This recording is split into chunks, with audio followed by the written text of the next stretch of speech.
and being interested in this topic. And I see several elected officials, some superintendents, local school folks. I personally can't think of a more exciting time of the school year. We have a handful of districts in the state that have already started school, but most of the students are going to be back in our buildings, back in our halls, back in our care within the next week or two. So I think as I'm looking at the superintendents in this room, I think a lot of us would agree this is probably the fastest summer I've ever experienced, as we've been doing a lot of work to make sure we welcome these students back. But today we're going to talk a little bit about LEARNS and the LEARNS initiative, and what we're trying to do is transform education, and I like to say it touches everything from cradle to career. And we are trying to make sure that we put some key pieces in place to see that we can improve learning outcomes for our students. If you look at how Arkansas has ranked, and there's lots of different metrics, there's national assessment scores, there's different world news reports. Over the last 2 decades, historically, Arkansas is ranked in about the 40s or 50s when we look at how we're doing out of the top 50.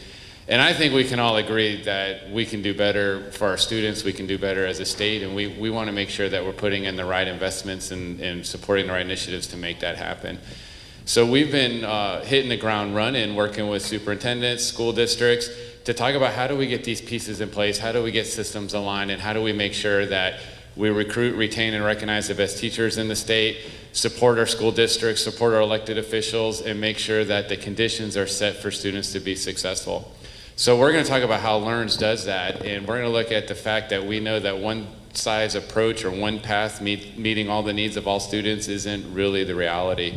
So we're going to look at moving the metrics on kindergarten readiness in 3rd grade.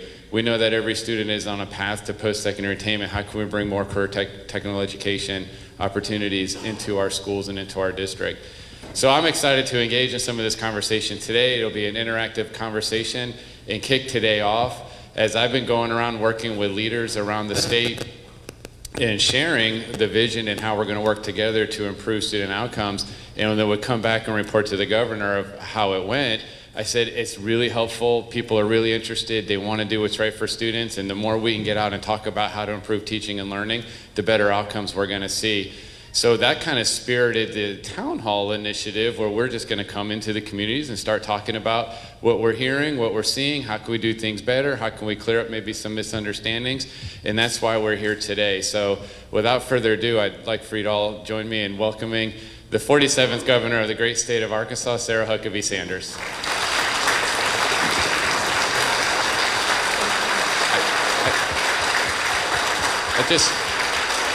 Just for the record, I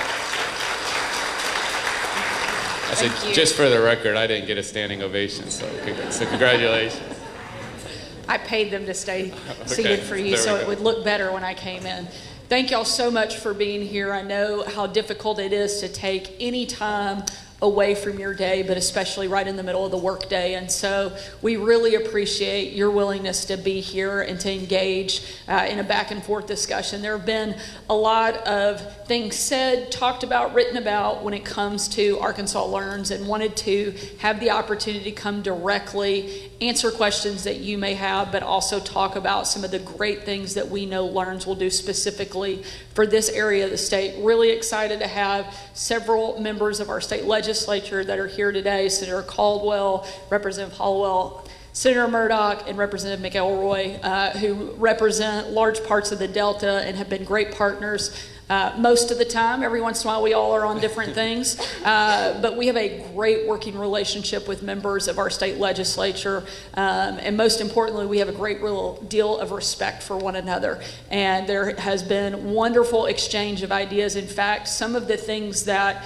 you will see and that we will talk about today in LEARNS came from one of the very first trips I took as governor.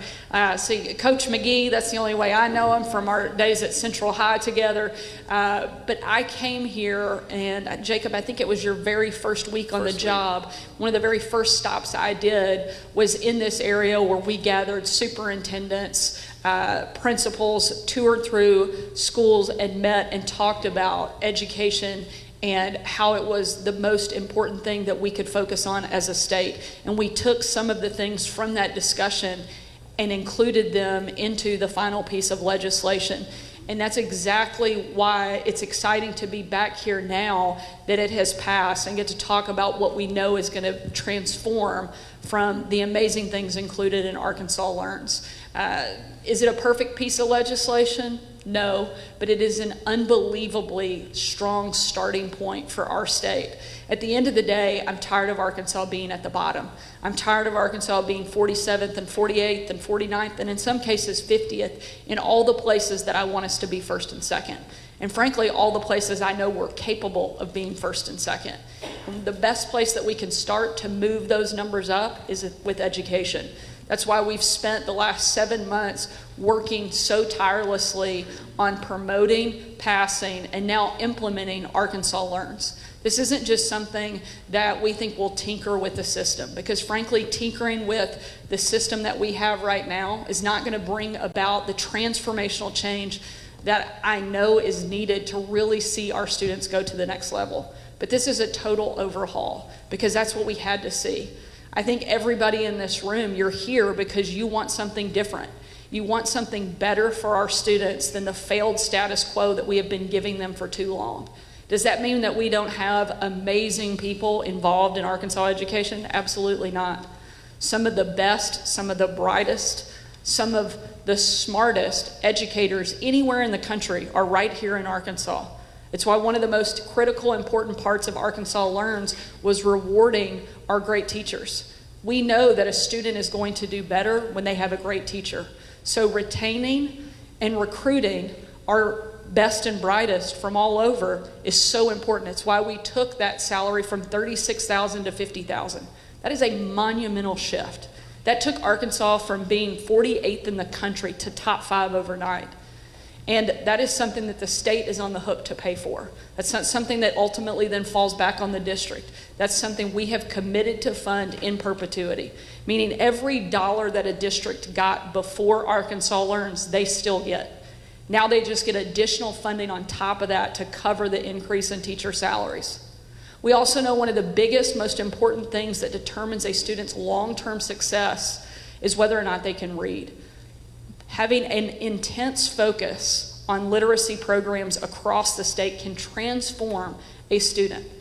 We can look at all of the data points. One of the most startling ones to me is that if you look at our incarceration rate across the state of Arkansas, 70% of those who are incarcerated can't read.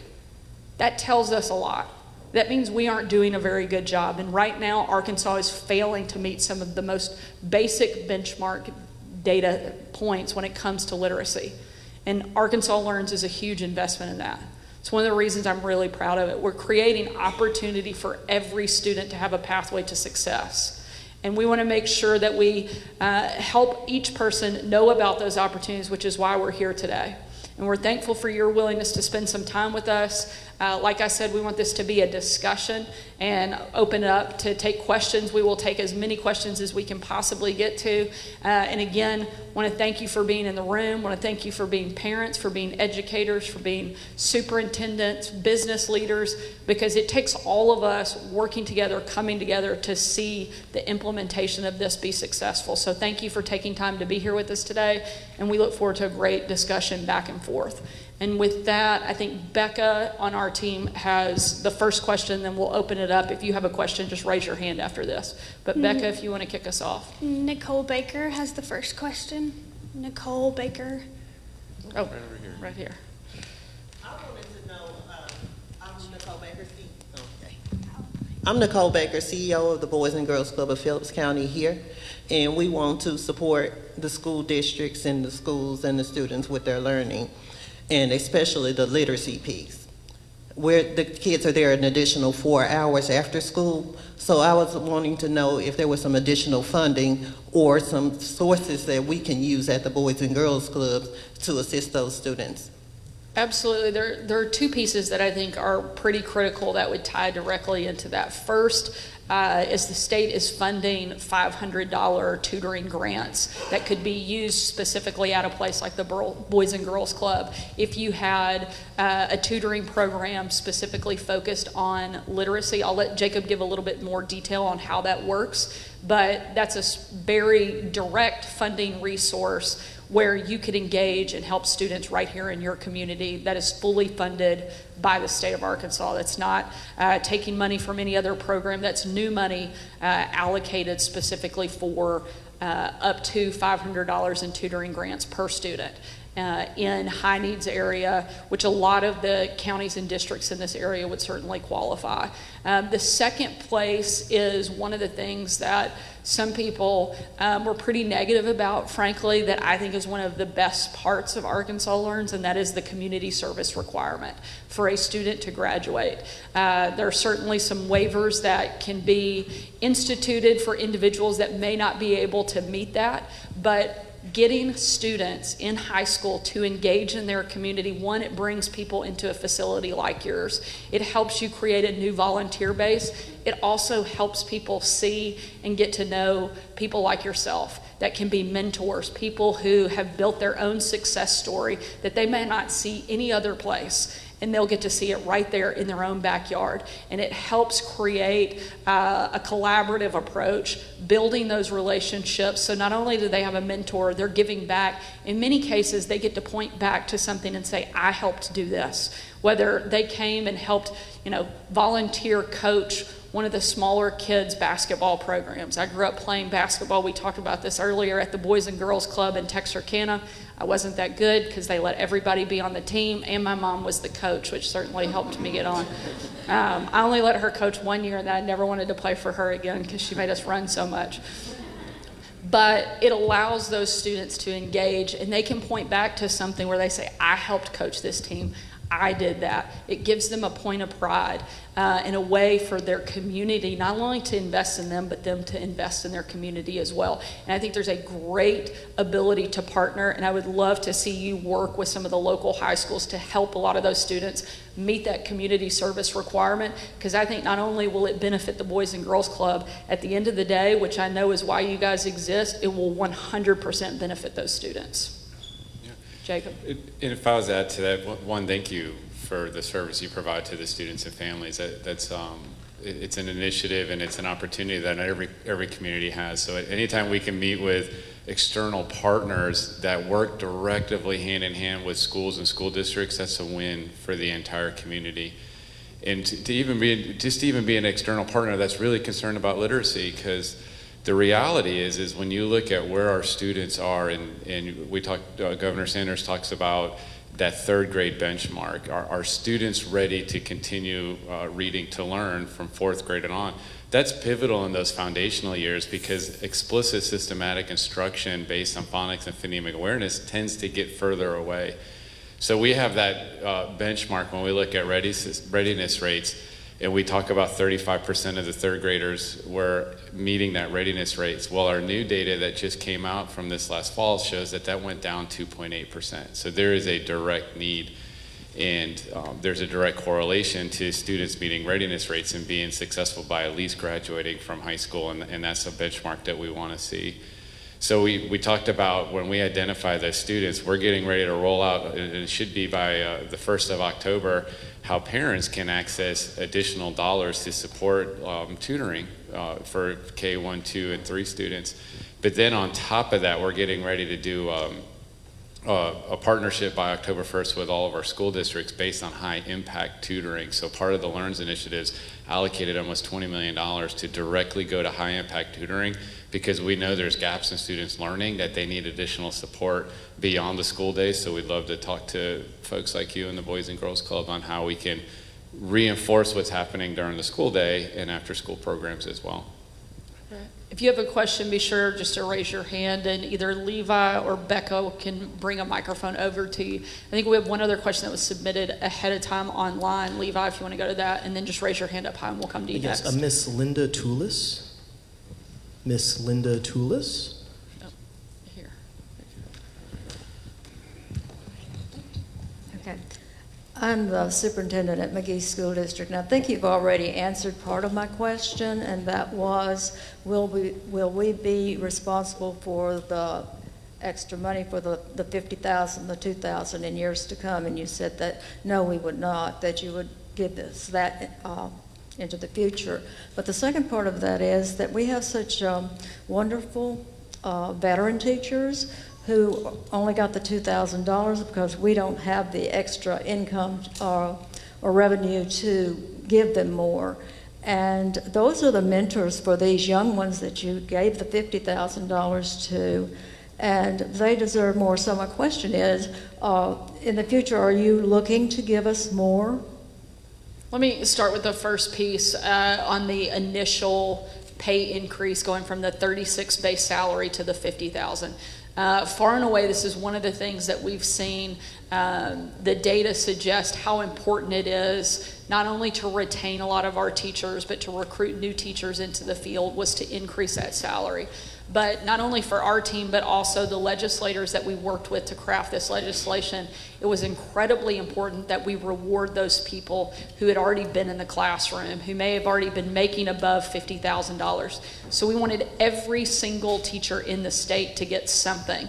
That's not a final something, but we wanted them to at least get an additional pay bump. And so we included and have funded, again, not just in the immediate, but in perpetuity, the state is on the hook to not only fund the increase from the 36 to 50,000, but for every single teacher in the state to get $2,000. We also removed some of the difficulties that a district has to reward veteran teachers. We're giving ultimate flexibility to you, to the district, to make decisions. You know better than I do if you have a math teacher that is absolutely outstanding that you desperately need to keep in the classroom, you need the flexibility to be able to pay that veteran math teacher more to stay in the classroom. But you may not need, a computer science specialist quite as much. So we've given you flexibility to increase those individual salaries and put the power into the hands of the district.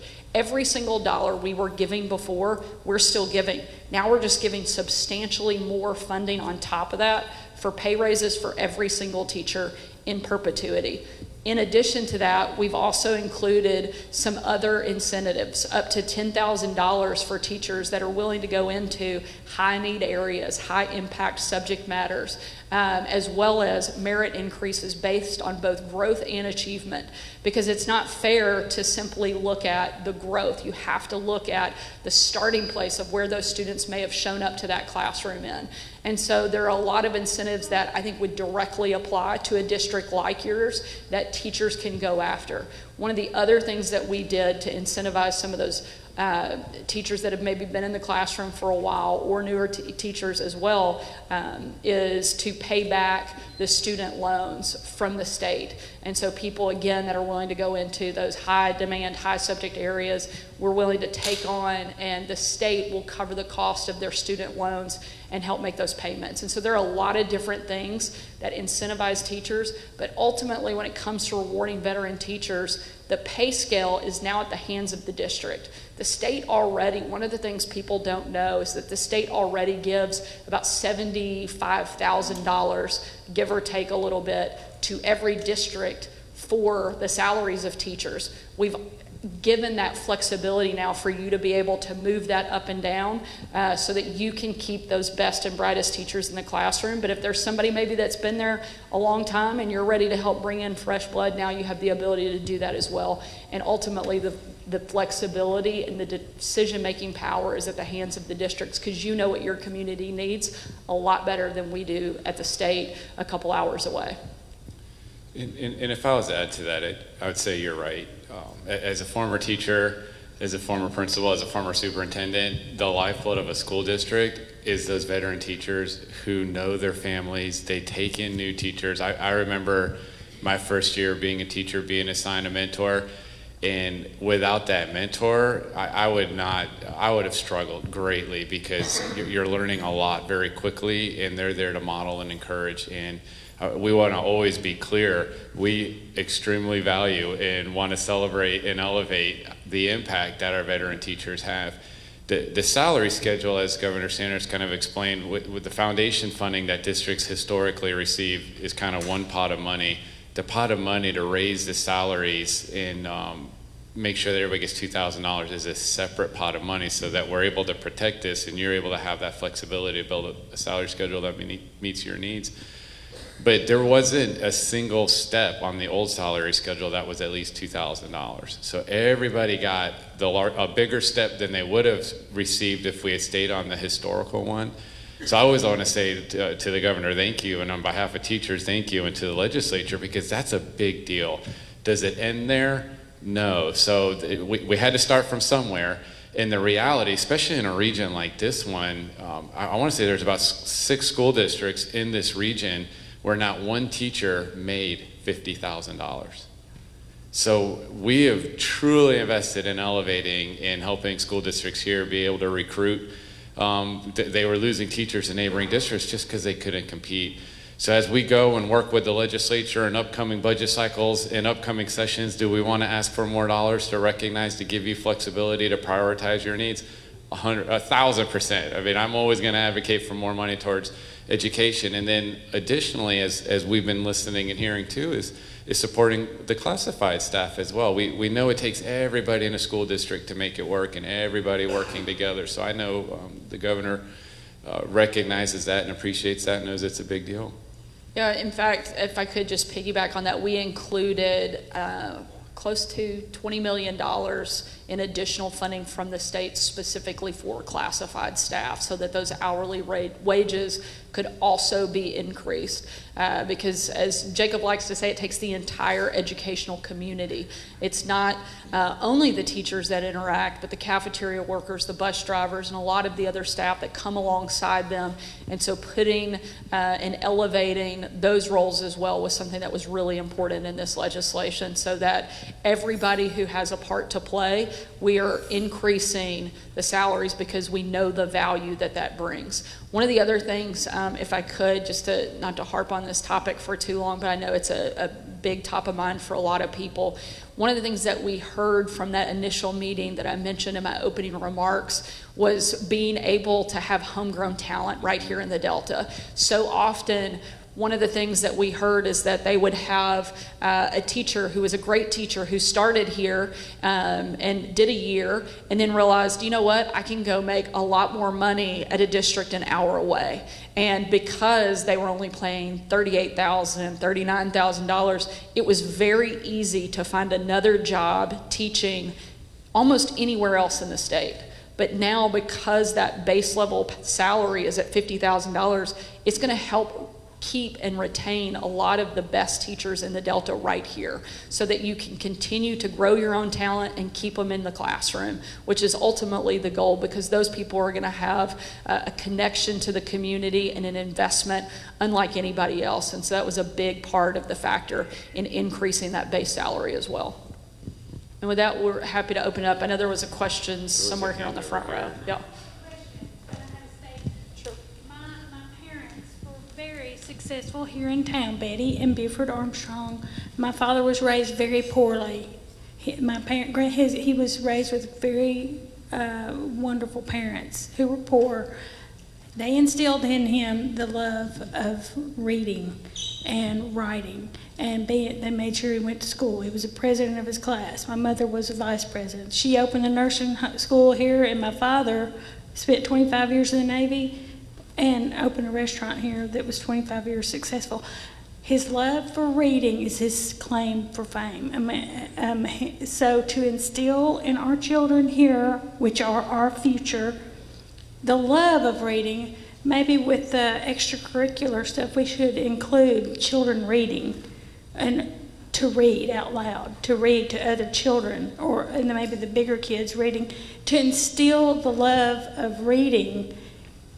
It made my father successful, made my mother successful, and that's what I think we should focus a lot of our attention on, is instilling the love of reading, because children are afraid of it. I couldn't agree with you more. It's the reason that the very first letter in our plan is literacy, also because you can't really spell learns without putting the L at the top, but it's also because it's such a key priority. It is the number one make or break data point for any student's success. And right now, frankly, as a state, we are not doing a great job. As of today, Arkansas third graders, the highest levels, on average, about 35% across the state of our third graders are reading at or above a grade level. And in many cases, and in some of the counties and districts we're in right now, it's less than 10% of our third graders are reading at or above third grade reading level. And we know that it is a make or break. Up until third grade, you're learning to read, and after third grade, you're reading to learn. So if you haven't learned that critical need, it's not just a love, it is an absolute necessity for a student to be successful, is to be able to read. It's why we've invested so much into the literacy program here in the state. We've seen other states. We didn't just sit around and say, you know what, this would be really fun. Let's see what works. This is all evidence-based solutions on how the best way to help not only catch students up, but give them a really solid foundation. One of the biggest things that we've seen make a difference in other states that are very similar to Arkansas, a state like Mississippi, who used to fight with us at the bottom, 49th and 50th, is now 22nd in the country in reading, and has left us in the dust because they put a focus on this. They started putting resources towards it, and they started deploying reading coaches all over their state into the highest need areas, which is exactly what we're doing.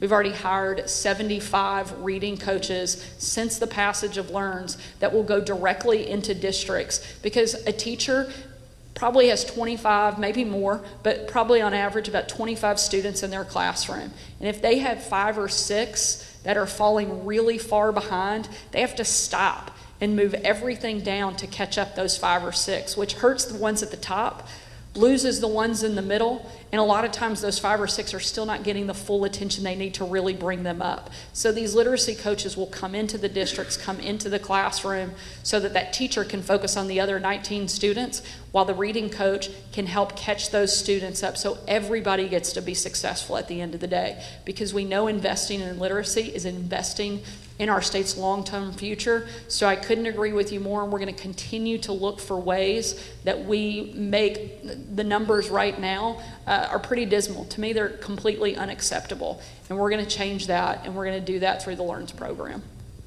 Yeah, and part of the investment that we talk about, that third grade metric, another one that was really imperative, and it was a big part of LEARNS that kind of sometimes gets a little bit overshadowed, is what are we doing in the early learning space and looking at kindergarten readiness. And currently in the state, depending on which program funds the early learning initiative, determines which agency or division oversees and decides what does kindergarten readiness look like. So it's a fragmented system that's not going to be unified and coordinated and all put under one umbrella, because we know that access, especially in regions like we're in now, for parents, if they want access to high quality early learning environments, we talk about Boys and Girls Club, or access to high quality childcare programs, there's some deserts and islands. And one of the first things that Governor Sanders tasked our agency with through an executive order was to do a report and start identifying where those gaps exist, and then start coming up with a plan on how we're going to address that. So looking at kindergarten readiness, looking at third grade readiness, and making sure that every child has access to a teacher that's trained, that's qualified, that can provide grade level instruction and intervention and acceleration opportunities is something that's critical. Yes, sir.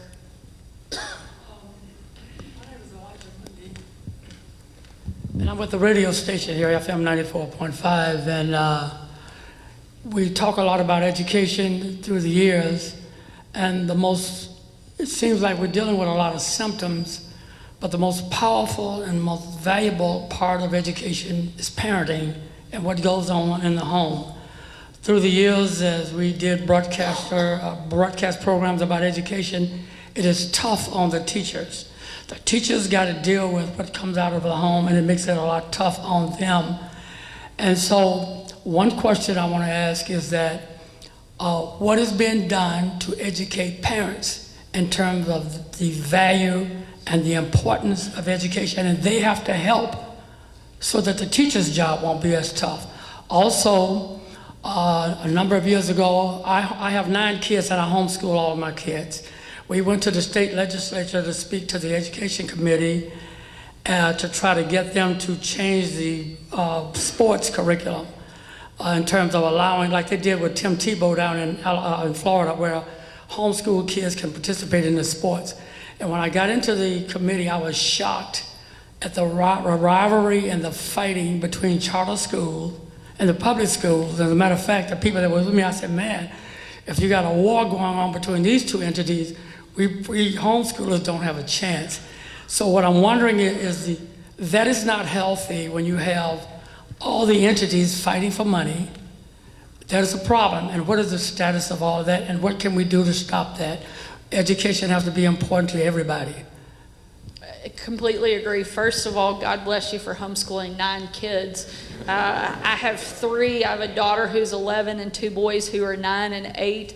And we, like every family across the country, had to homeschool our kids during the pandemic, and we found out really quickly that that was not the lifetime path for us. So we had a lot of disciplinary notices from both the students and the teachers in our homeschool community of 5. And so I am amazed that you were able to do that with 9. I found out 2 third-grade math had gotten really hard since I had been there, and my daughter loved to point out that I was doing it all wrong. And so here we are. She's definitely in a different program, not under my tutelage anymore, and thriving and doing really well. So we have a great deal of respect for the homeschool community and families.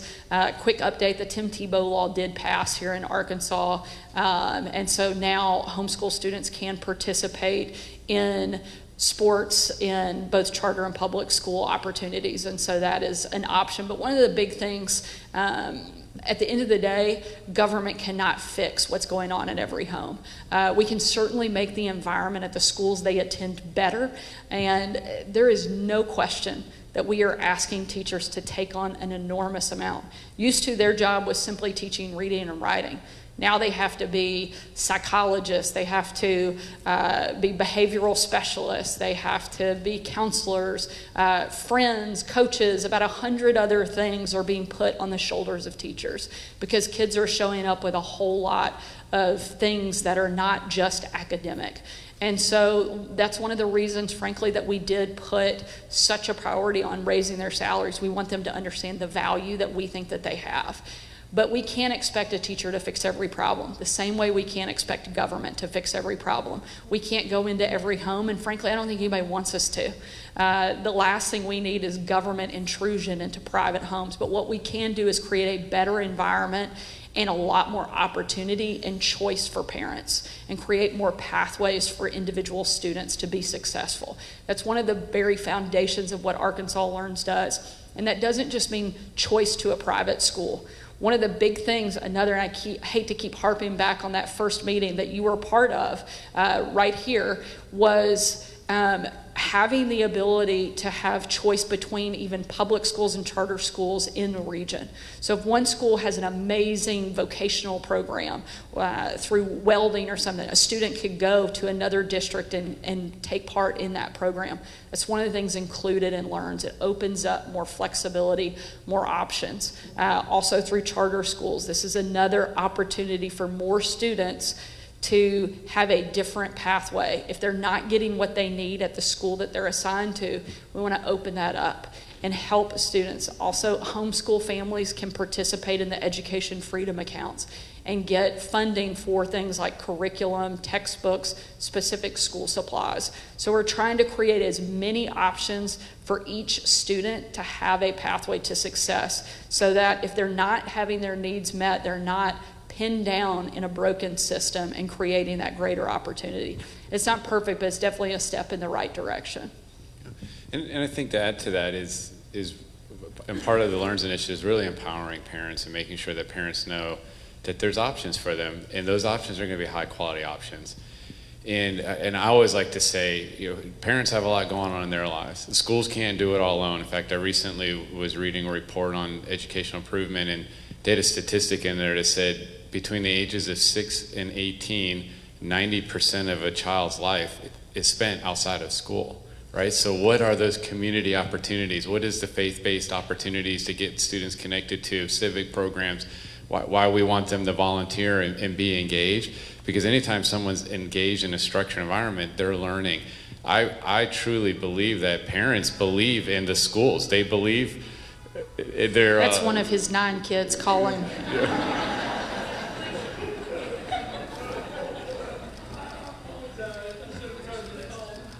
Yeah. She's probably asking if you're buying her lunch, so you better hurry up and. It's very patriotic too. I almost feel like doing the pledge, but it's okay. Parents typically are going to choose for their children to participate in their neighborhood school because that's where they're connected, that's where they went to school. This is what we're trying to do, is make sure that those opportunities for those students and families are the best that they can obviously be. I always like to say our parents are keeping our best and brightest at home, right? So they're going to send their children to school. And I think working with districts and prioritizing how we can make sure that parents are engaged about what's happening in the classroom and how they can reinforce and support it. I've been pulling a lot of data because it's that time of year in the summer. And as communities, we need to talk about the value of just getting kids to come to school. So there's a metric that we have, it's called chronically absent students, meaning they miss 10% or more of the school year, which on a typical school calendar means they miss 18 days of school for whatever reason. 18% of our students were chronically absent last year in this state, meaning they're not coming to school. The worst grade level for chronic absenteeism is kindergarten. 1 in 4 students in this state last year missed more than 10% of the school year. And the research is really clear that if you're chronically absent in pre-K, kindergarten, first and second grade, you're almost 100% at risk of needing interventions as a reading student. If you are not chronically absent, just meaning you come to school in pre-K, K1 and 2, you're almost 100% likely to be a proficient reader. So there's things that I think we can do, and working with districts and coming up with strategies to support parents, because parents want what's best for their child. I truly believe that. I don't think there's a parent in this community that says, I hope these schools fail my kids, because that's our goal. That's not going to happen. They believe in our schools, and we want to support them. We'll jump over here. I think there was a question in the corner. Then we'll come back to you guys. Yes, Clyde Newell from Mariana, Lee County. My concern for this legislation that's coming as far as revolutionizing education is all schools in this region, in the Delta, are not equal and not equitable when it comes to facilities. So there's some areas, there's some school districts whose facilities are not adequate or equitable at all. So where are we with that? So school facility, and when we talk about facilities, we get into what we call capital funding, which is a little bit different than operating funding. So the LEARNS initiative doesn't necessarily address capital projects. There's other initiatives that the legislature supports through special projects and identifies, and there's actually ratios and factors that go into measuring school buildings, and they call it wet, dry, and safe space or something along those lines, to make sure there's some basic foundations of facilities, because the last thing we want is to send students to an environment that's not safe. So there are some safety components in LEARNS when we talk about dollars to make our schools safer, dollars to make sure teachers are trained in safety, but to look at capital projects that's not necessarily addressed in LEARNS, but you teach on a very big reality. And when you look at the number of districts in this region and the number of facilities they have to maintain, there are some of our oldest facilities, and we actually have committees that look and rate those facilities and help fund that. But when you look, compare this region to other school districts who have higher property values and are able to raise local capital dollars through local property taxes that stay in the community, it's a lot harder for this region to compete. So that's something I think we always want to look at, some innovative strategies, because students all across the state deserve access to the best teachers that we can give them and the best facilities that we can provide for them. So. And one thing we did do, and I can't remember the exact dollar amount, but we'll make sure we get it by the time we wrap up and get to you, but we did increase facilities funding through Arkansas Learns, and I can't remember the exact figure, so that there would be more available funds for districts to go after when they're doing that rating system. But I can't remember the dollar figure off the top of my head, but we'll make sure we get that. But it was a pretty substantial amount, in the millions of dollars, double-digit millions of dollars, additional funding on top of what already exists in facility funding for the state. Do you remember? We'll get that. Yes, ma'am. My name is Carolyn Elliott. I'm from Mariana, and first I want to commend. My name is Carolyn Elliott. I'm from Mariana, Arkansas. First, I want to commend you on having the courage to put together the Learns Act. I have two quick statements and a question. Number one, as far as the community service piece, Act 648, we need insurance to cover those bodies, because in 1988, when the country decided to have a Democratic-Republican compromise bill, National Community Service, I was one of the people working with that. I worked with Senator Cole to fashion Act 648, but we didn't have the capacity for all communities to put their children into community service activities. But we did it because we knew that part of the problem in every one of our communities is that there's no connection between there's little connection between the learning, what has to happen in the community, what causes community wellness. So that's a fantastic piece that you put in there. But as I went through the Learns Act, a flag went up. One was, thank you for having the courage to raise teacher salaries, but also the question is, the statement is, there needs to be accountability for every educator in a school building in terms of their evaluation and their pay. We should not allow educators to be paid and all those students failing. That's just unacceptable. And my question is, when I looked at the Learns Act, the land ordinance of 1785 and 1787 was the foundation by which the United States put together that Act of 648, because in every 16th section of every township there shall be. So with the Learns Act, though, if you look at it, it takes apart the land ordinance of 1786, 1787. Now, all of the things we've been discussing in this room, we can work those things out. It's minor things. We just sit down and do that. And I'm a systems specialist, I should say. I work on systems. So I looked at your bill, and I said, how is this going to affect the system in Arkansas for everybody? Because everybody wants to have the freedom to send their kids. The only question is everybody going to have the same yardstick for evaluation? Do they have to follow state guidelines like public schools, private schools? So then, yeah, everybody goes where you want to go. But this particular piece of legislation, it says, under the ordinance, how did the land ordinance of 1785, 1786 impact public education and slavery? Under the ordinance, slavery was forever outlawed from the land of the Northwest Territory. Freedom of religion and other civil liberties were guaranteed and peted out. The residents, Indians, were promised decent treatment, and education was provided for everyone. So, in a sense, if we allow an inequitable way of assessing the state dollars, everybody gets state dollars, everybody should have access to federal dollars as far as I'm concerned, but there needs to be the same matrix of assessment for wherever those dollars go.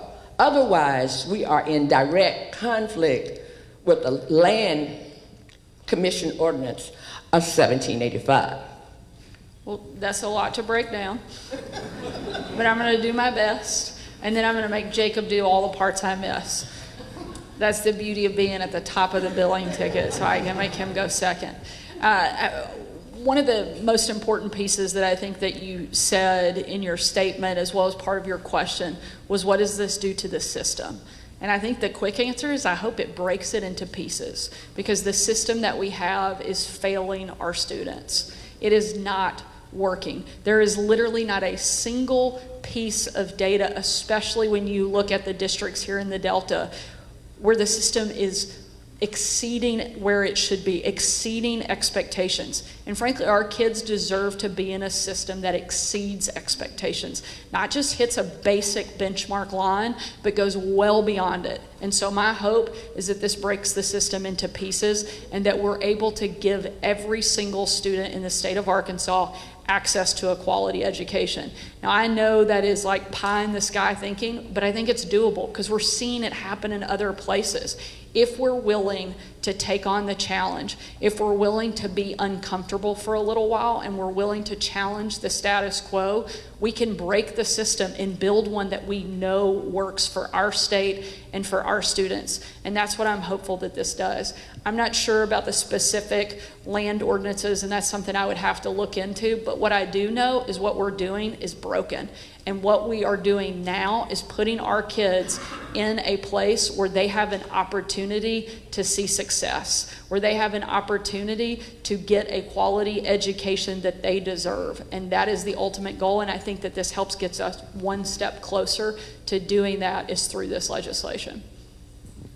And when you talk about systems, I always like to say bad systems beat good people every time. So what Learns does, it is from cradle to career, aligning a system so that every child has access to individualize their learning paths that best meets their unique abilities and needs, starting from access to early learning, what's happening in those foundational literacy and numeracy periods, knowing that a one-size-fits-all approach doesn't meet the need of every child. So how are we looking at, one of the things that I'm really excited about, we actually have work groups working on this, is we're tasked with developing a career and technical education high school diploma. I think that's one of the most innovative things that I've ever seen come across legislation or ideas that's going to transform our approach to how we create these learning pathways for our students.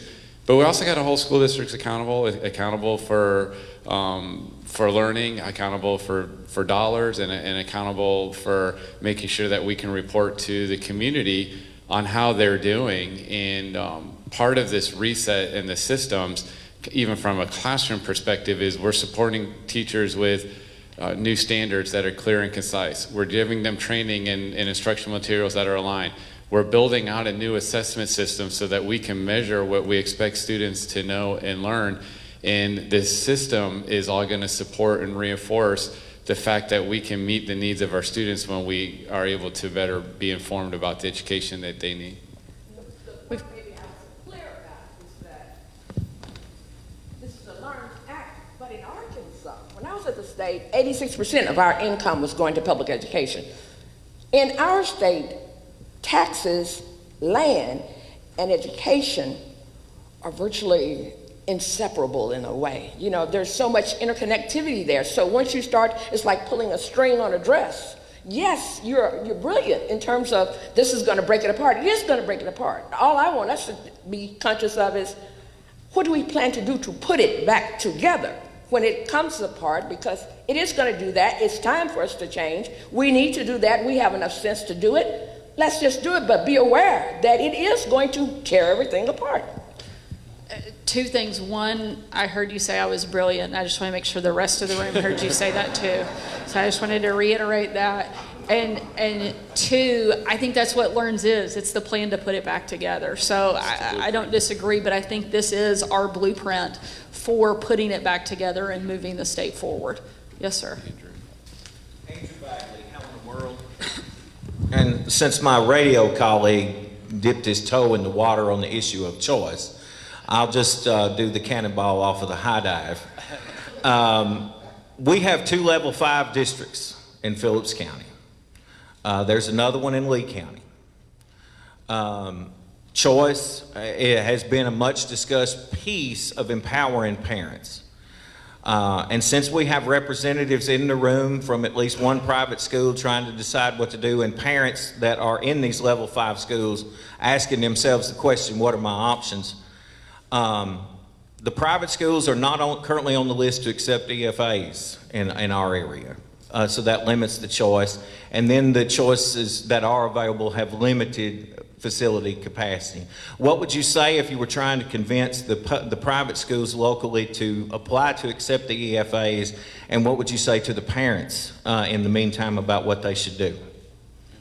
So the first thing I would say to a private school that's interested in learning more information is to call us. We would love to talk to you and talk to you about what does it mean to qualify to be able to be a provider to families in the community that they're already serving to participate in the educational freedom accounts. That's one of those areas I still think there's misconceptions and beliefs, because I've heard from private schools as we've talked to them is that if we were to allow them to participate, they would have to throw away their entire curriculum. They wouldn't be able to focus on their core values and missions, and that's not the case. There are requirements. There is accountability, but it's all achievable, and we would like to have conversations with them. And this is year one, so I almost kind of don't blame people to say, let me see how the first year goes before we jump in and do the cannonball off the high dive and get into this space, because maybe I need to see how year two goes. But what I would say to families is you have the opportunity to make the educational decisions that works best for your child and your family. And this investment, we are starting with the local schools in the local school district. You said there's 3 top or tier 5 schools or level 5 schools in the county and some neighboring. This initiative is about to get those schools out of that space. And we heard a lot when LEARNS was being developed and through the legislative process and feedback and questions is that this is designed to hurt small and rural districts or to force them to close their doors. That is nothing further from the truth. In fact, this is the largest investment we can make in small and rural districts. When you make the salary adjustments that's going to be impacted in the communities right here in this region, when there's more disposable income in family households, the whole community feels that. We were able to enter into the LEARNS initiative what we call a transformational contract to give external operators in charter networks the ability to work with districts, which is about supporting and keeping the districts open. The school districts are the lifeline of a lot of small communities. In fact, a lot of these smaller communities, and actually a lot of the communities in the state, the school district is the largest employer. So if we can invest in the schools, if we can invest in salaries, that is going to be helped by communities. And most importantly, we want to make sure that parents have choices that work best for them, and they are quality choices. Absolutely. I don't have a lot to add there, but I think one of the big things as a parent of 3 kids, all 3 of my kids learn very differently and they need different things. And so opening up those options helps put the power into the hands of parents. However, to Secretary Oliva's point, we want one of the best options to be that public school. That's why we have invested so heavily into public education in the state. This is the single largest investment as a state that we have made in decades directly into public education, not just through teacher pay salaries, but through the facility funding increase, classified staff, literacy programs, a number of other things, the career and technical training programs. There are so many opportunities that are adding to the public school experience, not taking away from it. This is something that should help those schools go from being in that category 5 to moving away from that and continuing to do better, so that one of the best choices for students in the area is the public school. And that is the hope and the ultimate goal that we want to see come from LEARNS. I know we are running tight on time, but we've got a couple more questions that we've got time for, but I know people's lunch break will likely be ending soon, so. Thank you. First, Mayor of Elaine, Lisa Hicks Gilbert. First thing I want to say is thank you so much for showing every educational system here present today what a town hall looks like. This is how you do a town hall, allowing voices in the room to be heard. So I hope moving forward, all of those town halls that I attend, that they give parents and those in the community the mic to have a voice. I'm from Elaine, and our babies attend Marva Elaine, Barton, and Kip. So they're split up between 3 schools. There was a lot of that choice before the LEARNS Act. But there are two components of the LEARNS Act I will be paying close attention to. And that is the literacy part. Our babies are so far behind. So I am counting on the LEARNS Act to help us with that. And then the accountability piece. Keeping my eye on the educational systems in the schools, the school boards, just everyone, just showing up, being present, and empowering our parents to be present in these spaces to ensure that our children are learning, and also, more importantly, that the people tasked with teaching them are being held accountable. That's a huge piece for me, is making sure that those teachers, those school board members, those superintendents, that they're allowing those parents in so we can have parental involvement, because that has not been the case at Marvie Lane. You know, we've tried. And so I'm excited about the LEARNS Act. Not agreeable with all parts of it, but at this point, our children need assistance, and whatever and whomever on whatever side of the aisle is going to help our children. In Elaine, we're putting everything aside. No matter who you are, where you come from, we're going to focus on our babies, and we're going to put them first above anything else. And I'm asking everyone at Marvie Lane, Barton, and KIPP, and any other school to join us in that. And when our babies get there, help us, help them, help us, help our parents. We're ready to come in, and we're on board 100%. Thank you. Thank you. Well, I can't speak for the other districts, but I can certainly speak from the state perspective. Number one, thank you for the role that you play and your willingness to work with all of the people in your region. But I can speak for the state, and we want to be a good partner.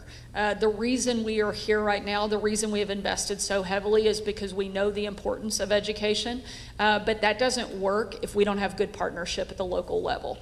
And so we're going to continue to show up. We're going to continue not just to focus on 2 of those letters, but all 6. You have a commitment from me, and I'll speak for Secretary Oliva too. He doesn't mind when I do that sometimes, but I can assure you we are fully committed to being a good partner, because we want the exact same thing. We want the kids, whether it's in Elaine or Barton or Helena or Jonesboro or Little Rock or Texarkana or wherever it may be, to be successful. And we know that access to quality education is the first step. And that comes with all of us working together. If we're spending all our time fighting, you know who loses? The students. It's not us, it's the kids. And we can do better, and we have to, because they deserve a lot better than what we have been giving them. So I can tell you, this is not going to be easy. It is going to come with a lot of challenges. There are going to be some uncomfortable conversations that probably neither one of us are going to like, but I'm willing to have them. I'm willing to continue showing up, sitting at the table, and being part of conversations like this, because I know the value that comes from them. And I know that ultimately the person and the people who win are the students, and that's why every person is in this room. So thank you for what you're doing, and thank you for having interaction, and we'll continue to do that on our side as well. And thank you also for serving your community as a mayor and being an advocate for the community. And I would tell you, as a state, we're fully committed to engaging in that dialogue and conversations. And I'll speak for some of my peers that I see here. I know we have some local superintendents and educational cooperatives that have that same passion, commitment. What my ask would be, and we ask teachers to get the snapshots of how students are doing in time throughout the year, and we call that progress monitoring. We need to do that too with engagement with the families and how we're doing, and are we holding up to our end of the bargain. And we cannot wait till this summer to look back over an entire year and say, did we do what we were saying we're going to do? We need to hold each other accountable, getting that snapshots in time, because we don't have another year to lose. We are acting with urgency now. These young scholars are walking into our hallways next week. We better have these systems in place if we're going to get them the educational opportunity that they deserve. Sure, go ahead. Hi, I'm Drew Smith. I'm the Vice President of the Helena-West Helena School District, and I'm the Director of Enrollment Management here at Phillips Community College. As a former teacher, I want to thank you for the raises for teachers, and you can expect to see me coming up there every session to advocate for continued progress for those ladders as well. My question is about the Career Ready Diploma. So as a community college, Joe St. Columbia, who I think is behind me, has done a fantastic job of putting together this career development program that utilizes a lot of the partners that we're here celebrating this morning and other partners throughout the community to really create a robust program. And I'd like to see, considering that we have 6 schools within a 30-minute drive of here, instead of every high school developing their own program, that they really utilize the community college, which I know the LEARNS Act provides for. My question is about, how do you envision that rolling out? Are there going to be funds available to pay for those spots for students in community college classes? First, I commend you on what you're doing, because I think our community colleges are one of the linchpins specifically for a state like Arkansas. We so desperately need our community colleges to be successful, and we need them to engage in a lot of the programs in partnership with high schools. One of the things that Secretary Oliva mentioned earlier that is a key piece and something we're really excited about in LEARNS is the dual track diploma that allows students in high school to graduate, in many cases with certifications and ability to go directly into the workforce. It doesn't matter where I go in the state, whether I'm in Northwest Arkansas or Southwest Arkansas or Central Arkansas, or what type of business leader I meet with. Without fail, the number one thing every business owner will tell you that their greatest challenge is hiring a skilled, qualified workforce. Across the country, we have failed to meet the demand of the workforce out there, and we can do better. And that's one of the things that our community colleges are going to play such a critical role. And there are going to be a lot of students that don't need to go to a 4-year university. And we have perpetuated a lie for decades that if somehow a student doesn't go to a 4-year university, they are less than, when nothing could be further from the truth. There are so many different opportunities and so many amazing opportunities for students to be successful that don't require a 4-year diploma. And community colleges are going to play a big role in that. Partnering with those high schools, helping create those programs. And what we have to do, though, is make sure it's industry driven. We can't go out and create 100 welders when we only need 50. And so right now we are in assessment mode. We created what I call the workforce cabinet. I found out very quickly during our transition period post-election, before actually taking office, that we have 7 different agencies within state government that have a workforce development component. And I asked how often they met, and I was told that they had never sat down at the table together. I could not believe that 7 different entities that all work in the same state government, tasked with doing the same thing, had never met and were not coordinating their efforts. So we created the workforce cabinet, and now that's what they're doing. And we also hired the chief workforce officer, a guy named Mike Rogers, who came from the private sector, who wakes up every single day figuring out how we do exactly that. He's been traveling around meeting with all of the heads of community colleges. I believe he's been here. If not, I know he will be here because his report's due in a couple of weeks. So he is doing an assessment of what programs we have, which ones are working, which ones ultimately end in employment, and helping build a statewide network that actually is outcome driven. Because if we have some amazing programs at community colleges, but they don't result in students having a job at the end, then they're kind of worthless. So we have to make sure that they're outcome driven. So we're doing that assessment right now and working with every community college doesn't need to specialize in healthcare. So let's figure out who can be our healthcare go-to community college, help give people some of those foundation courses they need that they can build on in the future. If you spend a little time in a community college, that also doesn't mean your educational journey ends. I steal this from Secretary Oliva. That's just a place where you can keep building from. And so we want to continue to expose kids to the various opportunities that exist in their own backyard. The community college here is a great opportunity for all of the high schools in the area to partner with and help put those kids on those pathways and make sure that it is outcome driven. We're going to continue to be a partner in that. That's one of those cooperation and collaboration pieces where we all have to be working together for it to ultimately be successful. But thank you, because I think our community colleges are going to be, frankly, one of the true difference makers in whether or not our state is successful or not. And Jose Columbia, I'm just going to interrupt. Last thing, if you're hungry, because it's right about that time, best tamales in the state. So.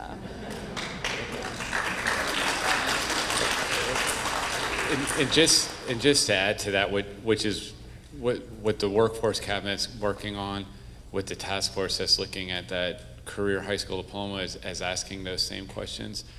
One of the things that we have to instill in every community is we have students that are capable of being accelerated. And we need to be honest about, is the system holding these students back? So I've been pulling a lot of data because there's a lot of school systems, they'll say Algebra 1 is a 9th grade course. Less than 17% of the students in the state of Arkansas took Algebra 1 or a high school credit in middle school. I'm telling you right now, there's students that are capable of being pushed, and we're not providing those opportunities. That number, if you look at just even our readiness rates based on ACT Aspire, it would tell us that 50 to 60% of our students are ready to be accelerated at math at earlier years, but yet 17% of them are doing that. When you look at concurrent credit, this past year we graduated 117 students that earned at least an AA or an AS degree with their high school diploma. There should be a 0 behind that 117. There are way more students that are capable of earning and doing college while they're still in high school. Are we creating the articulation agreements for that to happen? We have to fix that. Do we have a funding mechanism to define how much the school districts are to charge for tuition? We have to fix that. There's some key pieces in place that we have to address, but we also got to be telling students you deserve to be in school. 47% of our seniors this past school year, just over 15,000 of them, didn't have a full schedule. Where are they going and why aren't they coming to you?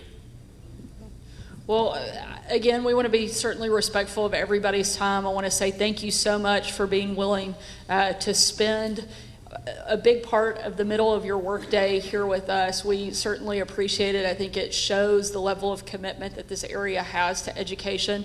You have some amazing educators right here in the room, several who I've known for a really long time, and I know are going to continue to be committed to making sure that the students in this region of our state are successful. And I can assure you that we will be great partners in that process, because ultimately we want the same things. We want our kids to win. We want our kids to hit that top level, and we know that they're capable of it. Frankly, if we didn't think they were capable, we wouldn't do any of this. We wouldn't care. We'd just pack up our toys and go home. But we know not only our kids are capable, but they're so deserving. They are deserving of access to a quality education, and we're going to work with you to make sure that they get it. So thank you so much for being here today. Thank you for letting us spend our time with you, and we look forward to being back here many, many times to see the success story that comes out of this. So thanks so much.